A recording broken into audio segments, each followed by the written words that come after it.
Talk. Light Talk. Lumen Brothers. Light Talk.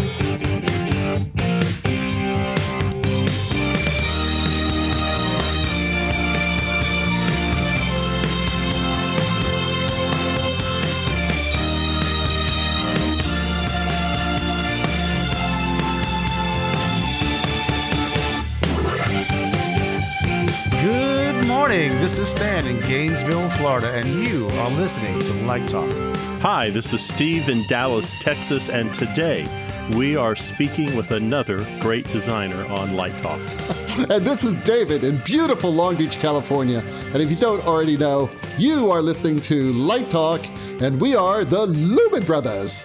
So, hey, today we have a special guest today. We have Dawn Chiang here today. Yay! Dawn is a good friend of ours, and we're all so happy that she agreed to do this. It took some arm twisting. We said, come on, Dawn, it's going to be okay. Then we sent her some... Just took a lot of time. Sent some, Everybody's some busy. bottles of wine and things like that. But yeah, so Dawn's here. So, hey, Stan, why don't you give us a little bio on Dawn? So sit back and let me read this concise Dawn Chiang bio for you. Dawn's lighting design credits include Broadway, Zoot Suit, co-design for Tango, Passion, and associate lighting design for Showboat and La Cage aux Folles, as well as resident lighting designer for New York City Opera, including a little night music and a broadcast on PBS's Live from Lincoln Center. Off-Broadway, she has designed for Manhattan Theater Club, the Roundabout Theater, and co-designed the first 2 seasons of the Encores concert musical series at the City Center. Her regional theater credits include the Guthrie Theater, Mark Taper Forum, Denver Center Theater Company, South Coast Repertory, Syracuse Stage, Arizona Theater Company, and the Oregon Shakespeare Festival. She has earned 2 Lighting Designer of the Year awards from Syracuse Area Live Theater, 2 Dramalog Awards, nominations for a Merriman Design Award, a San Francisco Bay Area Critics Award, and a Los Angeles Drama Critics Award. She has worked on projects all across the globe, including Europe, Australia, China, and Canada. And Dawn designed a live touring show for Disney, worked on the Las Vegas and concert tours for Paul Anka, The Carpenters, Diana Ross, Loggins and Messina. She has served as project manager on special projects for Theater Projects Consultants, Richard Pilbrow's original company, including 2 swimming pool spectaculars in Macau and central China. Wow, what have I left out? Welcome, Dawn. Hi guys. How are you? We're great. Great to have you. Terrific. By the way, Dawn is helping us break in some cutting-edge technology today. Stan, why don't you tell us about it? It's cutting, all right. Yeah. I've been working for a month to figure out how to make it more convenient for our guests to get on the show without having to become audio engineers. So I, the lighting design neophyte, is working with sound. So I've got like a quick tap device from JK Audio coming out of an old 1990s desktop phone. So Dawn is speaking into both Skype so we can have our conference, and she's speaking into her landline phone, which I will say, copper is better than cell phone. There is a difference. That goes into a preamplifier, which is we're still learning how to tweak. That goes into my USB mixer and into a separate channel in GarageBand so David can patch this all together. Let me just say, if this works, it's an accomplishment. So we know her sound will be a little bit different today, but understand that Dawn is calling in using a telephone system. A landline, a dinosaur in its own. That's right. in its own time. She's in a phone booth on the corner of 42nd. Right. Phone booths, remember those? Right.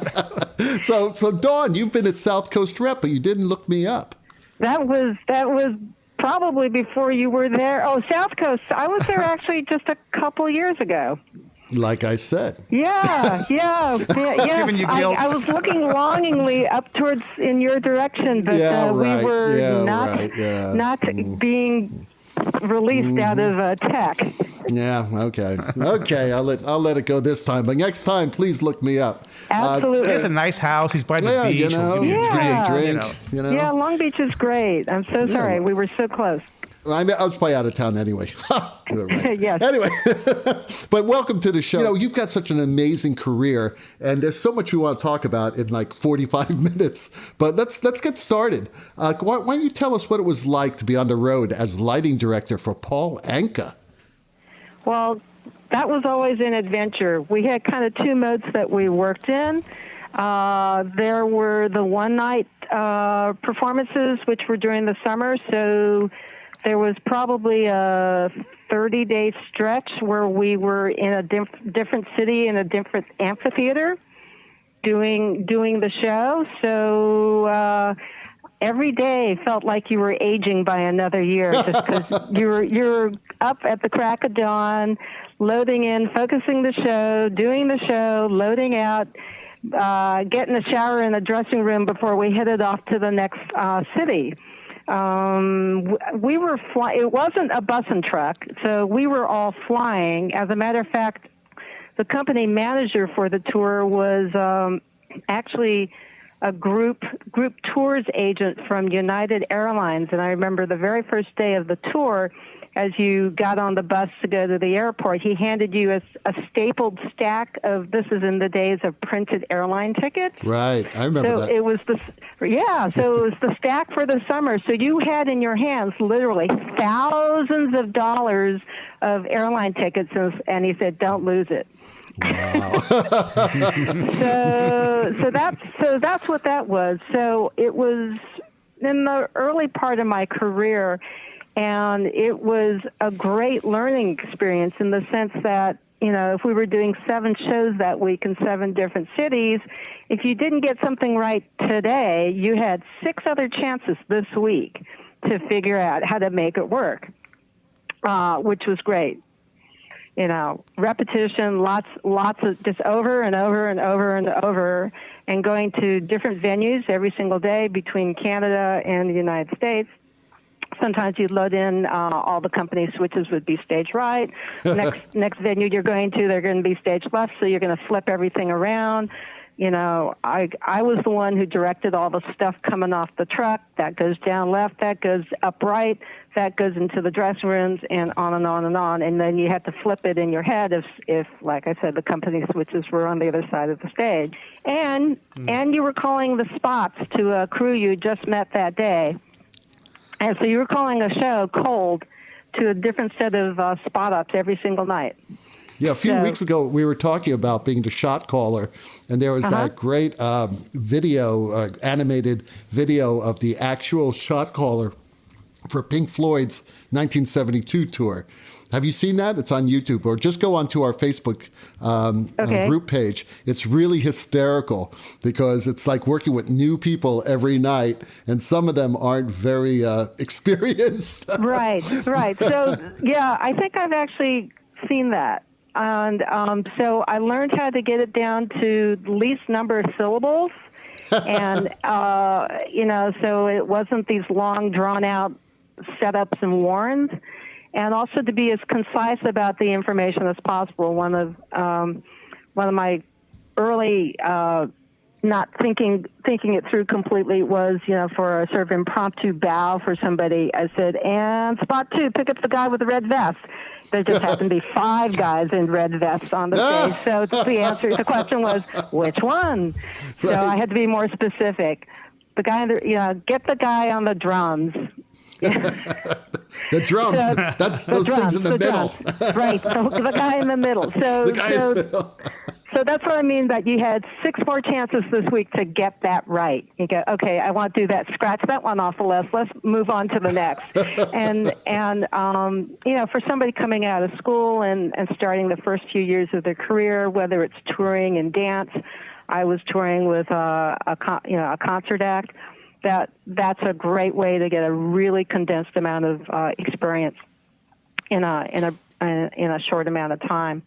And then the other version of touring that we did was Paul was the main headliner for the Las Vegas Hilton, currently known as Westgate. Is that right? Westgate Hotel? The Westgate. The infamous Westgate. Yeah. In its glory days, it was the Las Vegas Hilton, and Paul was the main headliner for all of the major holidays. So there was one year I spent 2 weeks of every holiday living and working out of the Las Vegas Hilton. So 2 weeks of Memorial Day and 4th of July and Labor Day and Thanksgiving and on and on and on. And just living out of the hotel and casino. And if you wanted, you could stay completely indoors in the building for 4 days at a stretch if you wanted to. That's Las Vegas. Yeah, That's you got to Las stay Vegas. inside. Yeah. And so we would do 2 shows a night. The show was so big, it took 2 days to load in. Those were the days of all those showrooms were doing headliners. So there was never a dark day in any of the showrooms. So let's say Barry Manilow just closed the night before. His crew was striking out after the second show, so we start load in. So the second show is, 10 o'clock, comes down at midnight. They're out of there by 4, 5, 6 in the morning. We start loading in at 6 in the morning or 8 in the morning and go until dinner time. And our show was so big, it took 2 days to get the entire set and all that's of the lighting a big show. in. That's Yeah, unusual that they'd let you do that in Vegas back then, because they're losing revenue. No. We did a show. We did 2 shows the first you night. did the show. Oh, my God. You did the show, but with 60% of the rig up and focused, and I think there was still more scenery yet to come, but we basically had the bandstand and everything. It was still a good show. Yeah, of course. It's just that we added on all the extras, so we did the 2 shows the first night, go get some sleep for 8 hours, and come back the next morning and put the rest of the show in. And so that's what we did. So since we were clean back repeated times over the year, I put all the cues from every song Paul ever did into the console, knowing that we were coming back and the lineup the song list might change at any time. And if that was often true with Paul, he would want to kind of change things up. There's always this chemistry of the same way in a Broadway musical. You're rearranging the sequence of scenes and songs and stuff, trying to find the right chemistry and balance there so you get the momentum where you need it. Paul would do that with the song list, and every few weeks or so, he would just kind of tear up the song list in his head, and suddenly what you have printed on your little cue sheet is no longer what we're going to be doing as the next song. So the sound, and I kind of knew when this was happening. I kind of got a feeling for it, and I would tell the engineer, sound engineer was like, I think tonight is going to be what I call 52 pickup. He's torn the song list into 52 little pieces and tossed it up in the air. So the sound engineer and I are playing Name That Tune based on the little bit of patter that he's doing before he goes into the next song, right, and what key is in and what the intro is. It's like, I can name that tune in 3 notes. Okay. And then one night he went into some song we hadn't done since last summer. And oh my God. And I said, okay, let's go to Q 410, Q 410, go. And off we were to the races. So that's how that was. It always made it interesting, but again, it taught me how to continue to think on my feet and how to refine things and keep things sharp. So those were the kind of 2 modes of touring that I did with Paul, and it was great experience to have early in my career, and I really enjoyed it. Yeah. Really amazing. You were also on another really famous band that I loved also. David mentioned this earlier. Talk about the Carpenters. What was it like touring with them?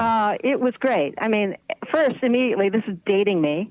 So all of us. Are you kidding me? And us, too. All of us. So it was one of the first gigs I did coming out of school. Wow. And the designer I worked with, H.R. Poindexter, had designed the show, and then he was giving it to me to take out on the road.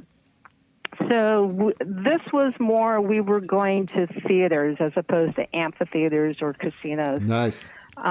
So we were in different theaters up in Canada. I remember being in Northrop Auditorium, which is very, very wide. It's wider, seemingly, than it is deep. And this is the simple days. I mean, if you remember the Carpenters and where the technology was, this is also where we had those hand crank genie towers. Oh, yeah. Not a genie lift, Right. a genie tower. Crank it up. Crank it up. Yeah. So it was very basic. Like Vermets. Yeah, you got it. You got it. So it was very basic and very good. I do, and these were okay. Let's put another date on it. These were the days of these fancy schmancy things called Walkmans. Yes, with cassette tapes. And I can remember standing in immigration. I think we're going into or out of Canada, and Karen Carpenter was in front of me, and she was listening to something on her Walkman and kind of humming, singing along with it, and just voice Oh of my hers. God. Yeah, Oh, wow. yeah. my. She had said that she aspired to have a voice like Barbra Streisand, to be Barbra Streisand. She didn't think she had as good a voice as Streisand, and we were all saying, "No, you're gorgeous. Your voice is gorgeous." Can we pause for one moment? Because Karen Carpenter, in my opinion, had probably the most beautiful voice in the world. I mean, I do a lot of opera. Everybody knows that, and sometimes I think I have the greatest job in the world because I can always close my eyes if I've created something ugly on stage and listen to the most beautiful voices. But you know something? I can't imagine a more beautiful voice to listen to than Karen Carpenter's, and I envy you for spending that time and having that. It was wonderful. You must have been in heaven. It was really wonderful, and it was. There was a the ease that you hear in her voice was there in person as well. I loved it when she sang "Superstar." I think that was Yes. my favorite. That's a song that written by Leon Russell, and I'd forgotten that. Yeah, it's Leon Russell's song, and I could listen to that song forever. I could listen to all of her music. I mean, it's what a great duo that was. Yeah. My God. Yeah. Yeah, I think I wore out the vinyl. We shouldn't make comparisons, but Streisand to me is, it's a unique voice. Karen's was something else. It was an angel. Karen was the the voice of an angel. Yeah. Right. Yes. And the other reason that tour was very special to me was that the drummer was Cubby O'Brien, which I remember we were in rehearsals before it went out on tour, and Joe Layton, a Broadway director, was the director of the show, and he was, rehearsal was breaking, and he was saying, so everybody's going their separate ways, and he goes, "Hey, Cubby, can you come over here? I got a couple notes for you." And I look up from my notes and go, Cubby O'Brien, the drummer? There's only one Cubby O'Brien. He was a Mouseketeer, and I had a crush on him when I was 5. So I got to be on tour with my first crush ever. Amazing. Yeah, it was great. Oh, wow. Cubby. I know Cubby. I used to watch the Mouseketeers. Cubby and Karen, yeah. Cubby and Karen. The two littlest Mouseketeers. And let me tell you something. Cubby. For our listeners that may not know this, Karen Carpenter was a kick-ass drummer. She was an amazing drummer. I mean, she really was. And wow, 2 great drummers on stage. Fantastic. Yeah. Wow. So that's the extra fun. And we did play Las Vegas as well. I do remember that now. And but mostly we were out in more legit venues. So those were both great ways to learn a lot early on. Well, let me take you in a different direction. I remember that bio that we just heard. Swimming pool spectaculars. What is that? Let's talk a little bit about your time with theater projects and House of Dancing Water in Macau. In Macau. So House of Dancing Water was the 3rd swimming pool show that Franco Dragone directed. He had conceived of and created O in Las Vegas, which was the first big swimming pool show, which continues to sell very strongly to this day. And the second one was Le Rêve, which is at the Wynn. And then he was invited by City of Dreams, a hotel casino complex that was being built in Macau, which is just 40 miles west of Hong Kong. the only legal gambling area in China, although Macau is a special administrative region and is under slightly more relaxed rules than People's Republic of China.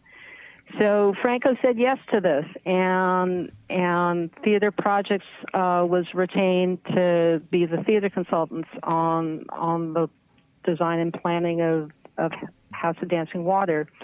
Now, I've worked as an affiliate for Theater Projects Consultants for a long, long time, and that started from meeting Richard Pilbrow, 30 years ago, and slowly being asked to come in to do special projects at Theater Projects.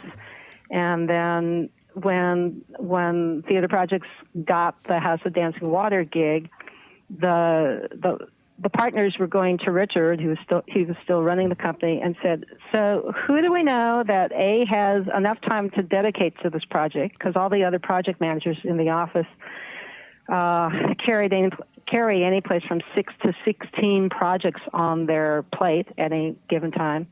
So who has the time? Who has a familiarity with how Franco and his former employer, Cirque du Soleil, work in terms of the style of projects that they do? And who knows enough about this sort of very leading edge technology that they always use? And I didn't find out till later that Richard said, well, that sounds like Dawn. So that's how I got a phone call and said, would you consider taking on this project? And I said yes. So we worked on the design and planning of that facility from the ground up. So what that means is figuring out, what does the theater look like? Michelle Crett was the set designer and overall had the overall concept for the theater space itself. Michelle has worked with Franco on many of the Cirque du Soleil shows that they did together. Franco did 10 productions for Cirque before he went out and formed his own company.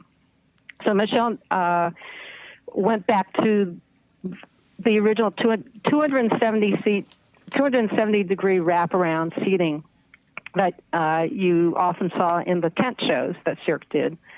And it's 2,000 seats. It's only 14 rows, and it's a fairly shallow rake to the audience. But everybody can see the pool. But it's really quite intimate for a 2,000 seat space. So it's really quite wonderful. So it's a big swimming pool. It's I'm going to try and convert it back into imperial here. So the pool is about 26 feet deep. It's 160 feet in diameter, and it holds 3.7 million gallons of water. That's a lot of water. That's enough. That's enough water to fill 5 Olympic-sized pools. And I think in the United States, the only larger pool is the one that they have in Houston, the Neutral Buoyancy Lab for the space program. That's interesting. Yeah. So it sort of puts O to shame. So this was bigger than us. And the performance area, the part of the pool that you saw, so the pool extended to underneath the back row. If you envision a circle, 14 rows of seats, and then you drop a line down behind the back row all the way around, that's how you got the 160-foot diameter. But the performance area of the pool was only 65 feet across in the center portion, and basically the rest of that donut, if you will, was the quote-unquote backstage area, although it was underwater. So they stored all those scenery and props underwater. Wow. For the most part. That's yeah, crazy. I mean, there were a few things that floated on from the backstage ring and all of that, but a lot of the big scenery was stored under the seating area, underwater, and for some of the big scenic stuff, because the divers, there were 24 divers in the pool, are basically your stagehands, or 12 to 24 divers in the pool. They're your stagehands. Not only are they dealing with performer safety, which I can tell you about, but they are also the ones who are pulling those scenery into place and all of that. And they had an underwater, what we call the tricycle, a battery-operated tug, if you will, that was a tricycle that could pull one of the main scenic pieces of Pagoda onto the center lift. because there were 11 hydraulic lifts in this pool. Can you tell what's the funniest story from that The experience? funniest story? Oh my God. Yeah. Is there one? Oh my God. I don't know about funny, but just there are a lot of oh my God moments on it. Okay, Boy, tell us one. Caval, Tell us one. Oh, what's you happening? evolved because this. Even as I'm telling it to you, it sounds outrageous and crazy. And there are 40 high-speed trolleys overhead, all the Cirque du Soleil type trolleys, for the aerial acts and scenery, and 258 water fountains and all this. So, as you know, Las Vegas has over the years become, the construction trades have become more and more sophisticated as they've built these different hotel casinos and all of these spectaculars. Like all those Right, shows, right. Ka did not happen overnight. It was not the first Right. thing to be built. I mean, you started Right. with the fire and water fountain outside of the Mirage and things like that. So there was a learning curve to this. So flash forward to Macau, and because this show opened in 2010, so flash forward to like 2005, 6, 7, 8, 7 and 8. So we're jumping in at the peak of all of this sophistication, and we're taking a construction management team from Australia who's also paired with a construction company from China State and all that. And so you're telling them about, okay, so we got 5 main hydraulic lifts in the main part of the pool, and they each weigh 10 tons each. And and like you're going, oh my God! I'm in a meeting with the guys from the construction management, going, okay, so how are we physically going to get these 10-ton lifts into the building, and how are we going to get it from the loading ramp and get it into where it needs to be delivered on the stage? And so, it's all seeming very hypothetical and very wild and crazy to them. And then one of the office assistants happens to walk up to where we're having our conference, having our meeting, and drops a bunch of photos on the desk. And it's part of our team was in Canada where the lifts were being built, and you can see like 6 people standing on the center lift. It's you're just seeing all the steel ribs. It doesn't have the top surface on it, so you're seeing all the steel I-beams and ribs on it. And so you're looking at this photo. Let's say the photo is the size of the palm of your hand, and you're seeing 6 little teeny tiny ants, and those are people. And, Oh my God! And then I was passing the photos around, and then they finally got the idea of the scale of the whole thing, and you could see all 3 of these very accomplished managers kind of get this deer in the headlights look. The size is They're like, oh my God. And so what I came to realize over the course of the project is that I had to keep talking at people until I could find something, until I got that deer in the headlights look. And then we could actually talk about what actually needed to be done, because it seems so fantastical and so far out of possibility that you needed to find something that was a bridge to the, oh my God, this really is what it's like. And then we could talk about, okay, so how do we physically move these 10-ton objects into the building? How did you move the 10-ton object into the building? So there was we left one side of the building open, and so we could load things in, and there was a dirt ramp that came down, so you could basically get to upstage left, and then there was enough steel girders in the infrastructure of the building that you could just do pick points and pick point your way out over the pit that was the pool and get it out there.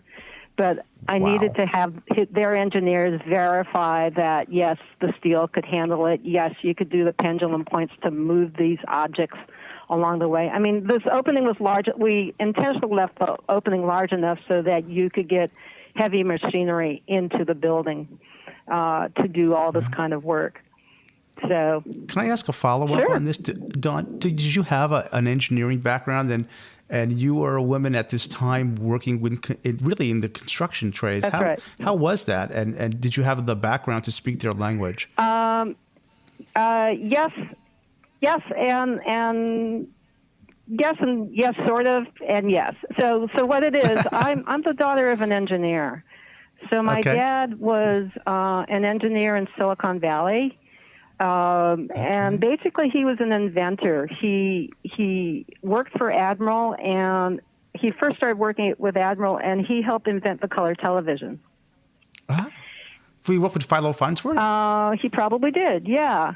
And Wow, interesting. so I just remember, long story short, besides working as a lighting designer, there were a few years that I also worked as an assistant film editor in feature films in New York City for like Sidney Lumet and Marshall Brickman and people like that. So when I was an editor in film editing, I took there was a one-day full-day seminar for video engineering for non-engineers.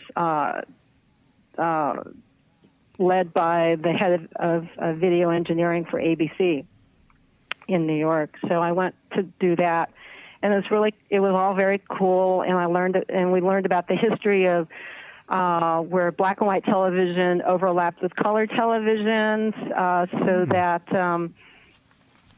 so that they would be broadcasting the information for both black and white and color television for a few years overlapping, and eventually would drop out the black and white. So I called up my dad that night because I remember that he had worked in television engineering when I was quite young.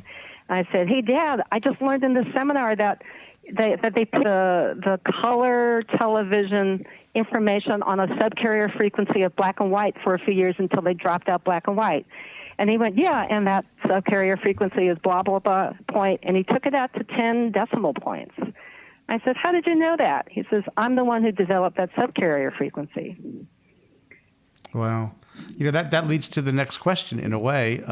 I get that. I heard somehow that you have some pretty strong feelings about how touring theatrical productions and repertory lighting can act as a concentrated form of learning and doing.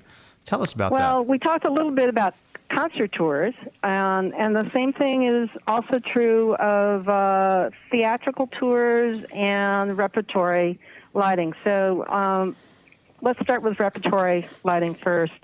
I was resident lighting designer for New York City Opera, where we were doing, maybe 8 or 9 different productions in any given week, or at least 6, and we probably had 10 or more different shows active in any given 10-day period. And this was a 6-month season, so it's a very intense schedule. It's sort of like 6 months of summer stock nonstop at what was at Lincoln Center.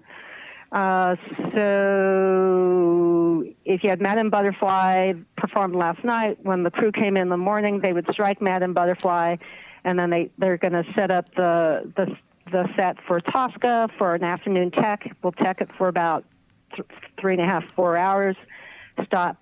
Take that out and put in Girl of the Golden West for the evening.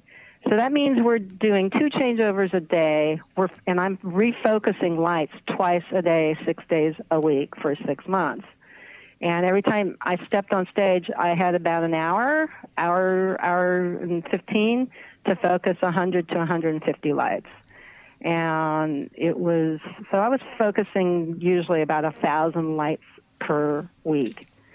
Sometimes we brought in some of the other stage managers to help, take care of different parts of it, and so on and so forth. And so it's pretty intense. If I thought I was fast and accurate before I worked at City Opera, after working at New York City Opera, I was definitely fast and definitely accurate, because you had to. That's cool. Again, the repetition of that is just so concentrated that and there was a lot of money riding on it, so you could not slack off. So that was a great learning experience in that regard, and also just keeping all of those shows straight in your head. Were you there when Gilbert was there? No, it was after Gilbert. Yeah, it was after Gil. Okay, good. It was after Gilbert, although we did revive one of his productions of Street Scene, which was about 19 years old. I know that production. I've seen it. It had been about That's a great 19 years production. since they had done it, and all of the creative team was now deceased. Wow. And so we have, City Opera had all these great sort of algorithms for depending on which year a production opened, if they may now have split out. At one point, the box boom circuits were ganged stage left and stage right because there were only a limited number of circuits. This is before. You have to remember it started in patch bays, and then later on it went to dimmer per circuit, and all this. Anyway, the board op would figure out which year it was created in, and to do all the machinations to split out stage left from stage right, so on and so forth. So we turned on the first cues and stuff and are going through the show. And it's looking pretty good, but it's looking really flat because it's coming mostly from the front. Absolutely. Yep. And so I figured that out and went, okay, I see what colors are being used and what proportions. Let me split that out to the box booms and the torm. And I basically took Gil's idea, but now that we had new positions and new circuits, I split it out to sidelight because street scene is basically a two-story set. You're basically going to have a 12-foot deep, 15-foot deep in one. That's it. That's the set. So I made it into sidelight instead of front light using his colors. But it was beautiful. Something like that kind of repertory, you get to actually see the thinking of another designer, Yep. both in terms of colors, intensities, cue placement. It's an incredible privilege to be able to do that. And anybody who works in repertory, some of the other designers you've spoken to can speak to that as well. It's like having a full scale laboratory to be able to look at somebody else's design from many years before. Very cool. Hey, let's talk a little bit about education. Sure. Dawn, you and I spent many years at Bing's Clam Bake. And I know that you spend a lot of time, speaking of Gilbert, the Hemsley portfolio review, and I see you at every single portfolio review I go to. And then and I'm going to give you a little shout out because no one spends as much time with any student than you do. I mean, you really, you are an educator. You are amazing. And I've watched and I've listened. I've did a little like eavesdropping, and you are so helpful to these students, and it shows this amazing dedication that you have.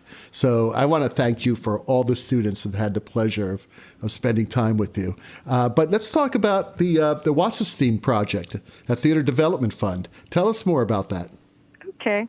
Well, first, thank you very much for that, David. I definitely believe in passing it along. I mean, I'm the beneficiary of many people who did that for me, coming up through the ranks, and I fully believe in passing that along. And I could certainly wear a headset 12 months a year, but that's not as much fun for me as being able to share it, to share it with others, whether it's teaching others, students who want to learn about more of the craft and the art of lighting design, and also speaking to patrons or donors about theater, the magic of theater, my excitement and passion about theater, and getting them excited about it as well.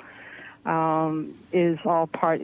I've noticed that I started to notice that with friends of mine who didn't work in theater, who worked in Wall Street or ran their own businesses, and they started getting interested in stage lighting because I was their friend. So I realized, hey, I can actually share this with others. So the Wasserstein project was started by Wendy Wasserstein and her stage manager Roy Harris back in 1998. Wendy had thought that getting to see theater was the birthright of every New York person who lived in New York. So she took a test group of 8 students, high school students from one high school in New York City, and took them to see 6 different Broadway shows that season that were funded by TDF, who run the half-price tickets booth in Duffy Square. And more importantly, after each show, they would all go to some rehearsal room someplace in the theater district and over pizza for 90 minutes talk about the show. And the students got to talk peer to peer as opposed to student to teacher. And I was there to help kind of facilitate that conversation and also interject stuff about theater, be it on the dramaturgical side or the stagecraft side or theater magic side and all that, and kind of give maybe a little bit perspective from behind the scenes or behind, upstage of the footlights, what it's like to create the story that you just saw. And so I've been a mentor now for the Wasserstein Project for the last several years, and it's one of my favorite things to do. It's one of the most incredible outreach programs I've ever witnessed or been a part of, in terms of by the end of these 6 shows, these students are really turned on to theater, whether they're just going to attend shows or whether they're, some of them have gone on to be playwrights. It ranges all over the place. And TDF also gives them, as a graduation present, they get $100 account with TDF. And so they can buy tickets for the next year on that at TDF discount prices. And if they keep using it, they can get up to 4 years of $100 per year to see shows and bring friends. So it's incredible. Yeah, so TDF has learned that not only do you take people through a program like this, you also start to encourage them to exercise that muscle about, I'd like to bring a friend, or I'd like to bring my sister. And what show would they like to see? And you are actually starting to actively think about how would you like other people to engage in theater. And they've learned that that's the muscle that starts to incorporate theater into people's lives. So it's an amazing program. Dawn, I noticed that you work with the Behind the Scenes Foundation, and I have to say, I don't know what that is. Can you inform me a bit about that? Sure. It's a not-for-profit organization that was created to help financial support to entertainment industry professionals if they are in need from being seriously ill or injured. Because as a lot of us know, it's really sometimes hard to get insurance as on a steady gig, especially if you're a freelancer. And also, if you get injured, your means of feeding into the insurance has stopped. So this was created several years ago as a way for those in the industry who have been injured. And you can be a stage manager, you can be a stagehand, you can be non-union, you can be union. It doesn't matter. You have to show that you were making your living for 5 years or longer in the entertainment industry, and then you can apply for a grant. And the grants are given out on a rolling basis, so it isn't like a quarterly review or an annual review. As the applications come in, they're reviewed, and grants are tailored to the individual, which is really amazing. You might have seen the Long Reach Long Riders motorcycle event. That's been that's part of one of the charities that they donate to is Behind the Scenes. You can pick from Broadway Cares Equity Fights AIDS, Behind the Scenes, or a couple of similar charities in Canada. So it's a great way to help support others in the industry. It's not meant for actors because actors have other charities that they can go through the Actors Fund and so on, but this is for everybody else. I see. Yeah.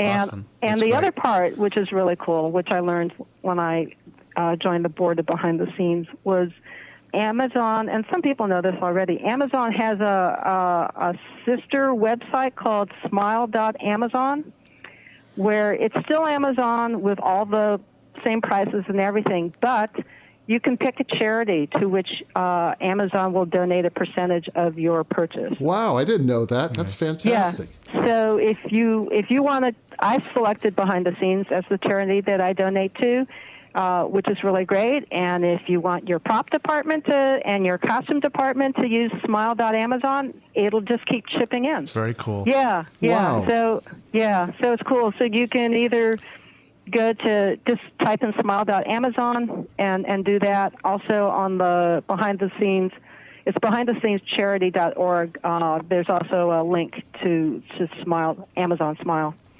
Well, that's amazing. as well. I'm going to tell my departments about that. That's right. Monday morning. Everybody needs to tell Me your too. departments. I will be letting everybody know. Yeah. We'll post that We on should our post page, that, too. and just so because as politics goes on, we need to be more giving because there's less. Right. Pretty soon they'll stop funding the Special Olympics. Oh, wait a second, that happened.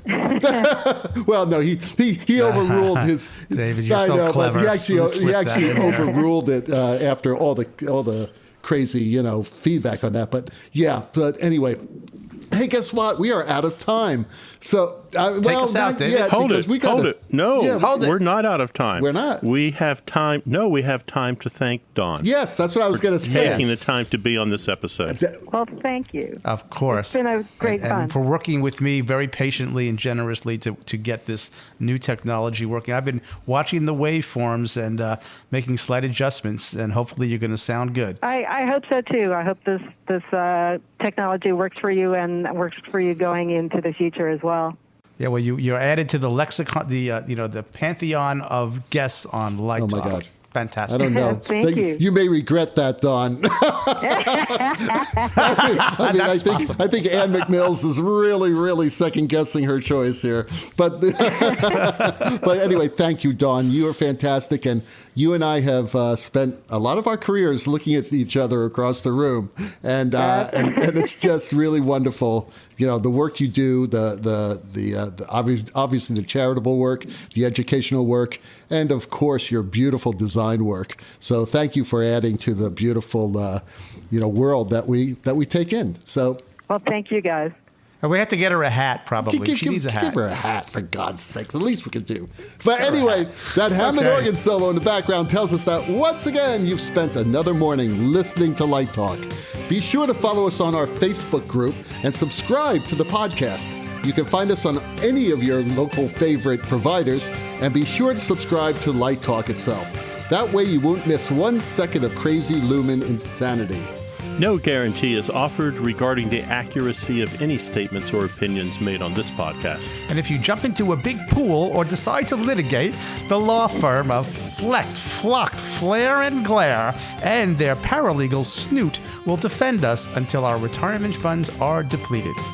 Light Talk is written and produced by the Lumen Brothers, coming to you from Long Beach, Gainesville, and deep in the heart of Texas. And tune in next week when we discuss forgetful directors, specifying new and unfamiliar equipment, working with jerks, and princess phones. All of that and a new sponsor, Light Talk, broadcasting questionable Lumen knowledge, humor, and wonderful interviews like Dawn Chiang from around the world. So we'll see you all next Saturday morning. Bye-bye from Light Talk. Say goodbye, Dawn. Thank you. Bye-bye, guys. Bye-bye. Thank you, Dawn. Bye. Fantastic. Light Talk.